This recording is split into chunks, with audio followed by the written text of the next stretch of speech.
ex-wife and the husband. Anne had been happy in her marriage for 11 years.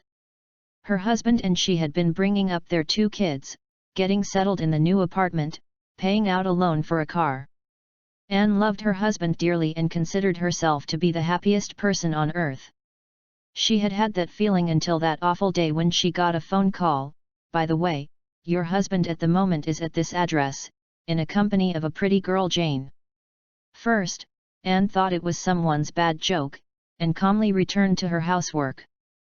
But deep inside she had a nasty feeling of doubt. As Anne could not stand it, she rushed to the given address.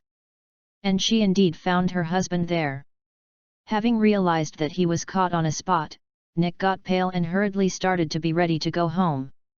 However, Anne said anxiously, "I see you got settled well here. So stay, and I will manage to live without you." Nick did not want a divorce. He was begging Anne to forgive him, swearing that he loved her and the kids and that an affair with Jane was just a foolish mistake, a fleeting desire of his. However, Anne was determined and they got divorced.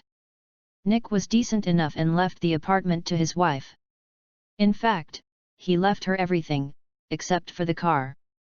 It is fair to note that he also took responsibility to pay out a loan for the car. However, he needed a place to live, so he came to Jane's with all his stuff. He did not like her family at all, but he had to start his new life, moreover that Anne did not want to reconcile.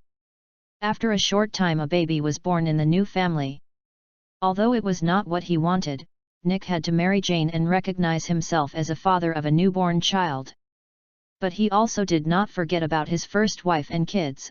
He visited them often, brought gifts, helped Anne financially. And as it turned out suddenly, Anne and Nick became lovers. But the problem is that Nick cannot break up with his new wife and leave her with a little child. Now Anne wishes that unknown person, who broke the news about her husband's cheating, never told her that. Because of her, Anne found herself in a very ambiguous position. She also regrets that she was so mad at her husband that was not able to listen to her heart and forgive him. So to say, she punished somebody. But the question is, whom?